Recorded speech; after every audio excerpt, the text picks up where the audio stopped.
Welcome back to the channel. This week we are going to be tackling the coffee bar here in our kitchen. We're going to be giving it a little bit of a modern facelift, taking it from builder grade as it sits today, including some marble backsplash to match the rest of our kitchen, as well as reinstalling these floating shelves. So we'll take you step by step, but let's get started.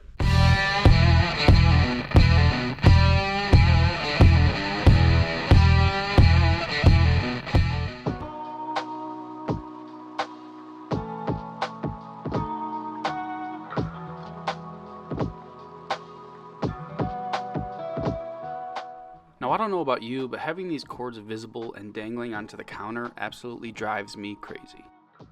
So in order to avoid this in our finished product, I'm going to be adding another outlet about a foot to the left of this one.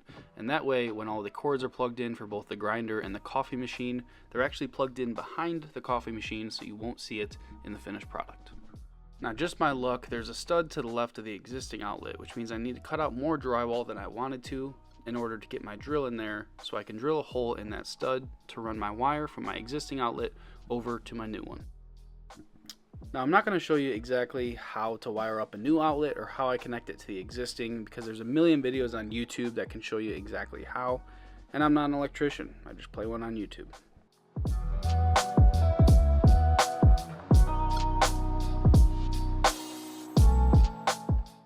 With the electrical all done, we can now start patching the drywall. And since there's no stud here, I go in with a longer piece of scrap wood that I screw to the existing drywall. This just acts as a nailer and gives us something to screw our drywall patch to. With all of our work behind the wall complete, we can now reinstall that piece of drywall that we cut out from before that has our new hole for the outlet. So if you're a regular viewer of the channel, you will know that this column did not used to be there. This is actually what contains the drain lines and then the water lines for that master bathroom addition that I put in upstairs. So it created this built-in little section that has become our coffee bar. So again, we're going with a marble picket pattern tile. It is the same backsplash that's in the rest of our kitchen. We're just carrying it over and then to the ceiling in this section. I think it'll be really cool going all the way to the ceiling. To stick these to the wall, I'm going with a mastic product. Again, whatever you use, just make sure you're checking the back. Make sure it's rated for whatever tile you picked out. So I'm going with a natural stone. So this is rated for natural stone. And then it'll also tell you, if you read the chart, what size trowel you need to spread the adhesive with to make sure that your tile sticks.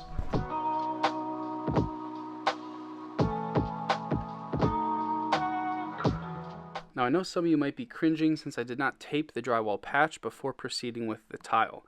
I did a bunch of research online, and it was about a 50-50 split on whether or not it was actually required with a piece this small. With it being my house, I honestly just didn't want to mess with the drywall and taping it, so I skipped that step. If it was a client's house or something like that, I would probably just go ahead and do it to be safe. But let me know, drop a comment down below if you think I did this wrong. So laying the tile is just as easy as it looks. Make sure that you get a nice even coat of adhesive on the wall and then place your sheet into the glue to hold it. With the glue holding it in place, you can shift the tile around, making sure that all your gaps are consistent. I add some tile spacers to the bottom to make sure that the tile isn't sitting directly on the countertop, because if they are, this can lead to your tiles cracking down the road with any seasonal movement. Once you're happy with the positioning, I use a grout float to press the tile into the adhesive to make sure that the whole sheet is stuck into position. Now, there's a million ways to cut your tile. You can use a tile saw, which I do have, but I always find myself coming back to an angle grinder with a tile cutoff wheel. Now, these wheels can start to get a little bit pricey. They're about $30 for one wheel, but I've had this one for a long time and it still cuts just as good as it did when I got it. Now, just follow this exact same process, working your way up the wall, measuring and cutting the tile where needed.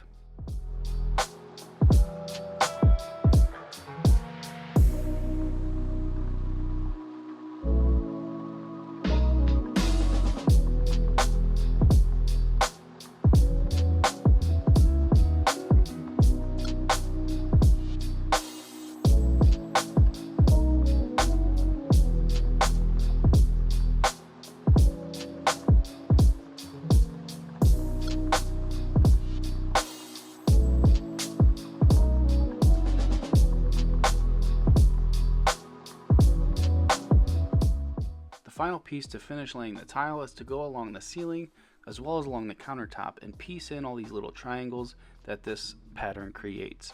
Now in hindsight, I would have just cut the sheets flush and put that along the counter, that way I wouldn't have all these little voids. But again, I'm trying to match the existing backsplash in the kitchen, and I wasn't smart enough back then to do it.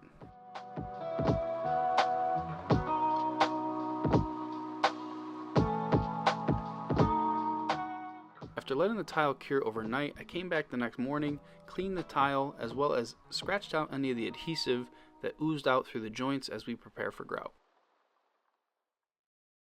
With the surfaces now prepped, we are good to start the grouting process. Now it's really hard to mess it up. You just mix the bag to the manufacturer's recommendations, and then you smear it on the tile and wipe it off. It's really important that you're pushing the grout in the spaces between the tiles and completely filling them, but also we do not want to put grout on the outside. So against the two walls, the ceiling, and then the countertop, we're not putting any grout in there. We'll come back at a later step and fill that. After all the grout's been applied, I usually let it sit for about 20 to 30 minutes or until it started to haze over. Once it has, I come back with a sponge and some clean water, start to use the sponge to take off all of the excess, but also tool the joints, making sure that they look perfect. After a couple passes with the sponge and clean water, I typically let the grout harden a little bit, and then I'll come back with a dry towel and really knock off the haze. I found this does a much better job of getting that foggy layer off of the tile than just continuous cycles with the sponge and clean water. With the grout as clean as we can get it, it's now time to come back to the perimeter that we did not grout. I'm adding some painter's tape here because we're going to be caulking these, and I don't want to paint the ceiling or paint the walls over again, so this just makes that job a little bit cleaner. We're going back with some color matched grout caulk, so this is made by the same people that make the grout. It's the exact same color and looks the same as well.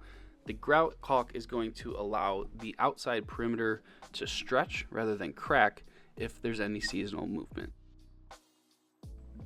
Before that caulk fully cures, I go ahead and pull all the painter's tape, and then it's time to start putting this thing back together. So we'll put the shelves on, all of the outlet covers, and then we'll start moving the equipment back.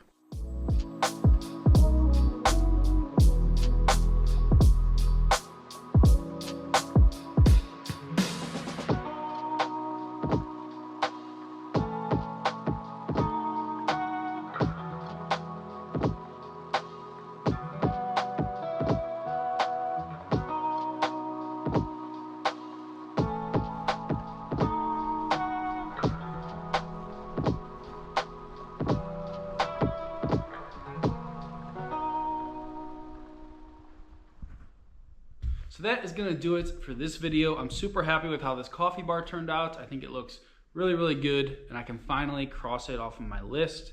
Let me know if there's any videos or anything cool you want to see on the channel in the future. Happy to take any recommendations down below in the comments. In the meantime, thank you guys for watching. I really do appreciate it, and we'll see you next time.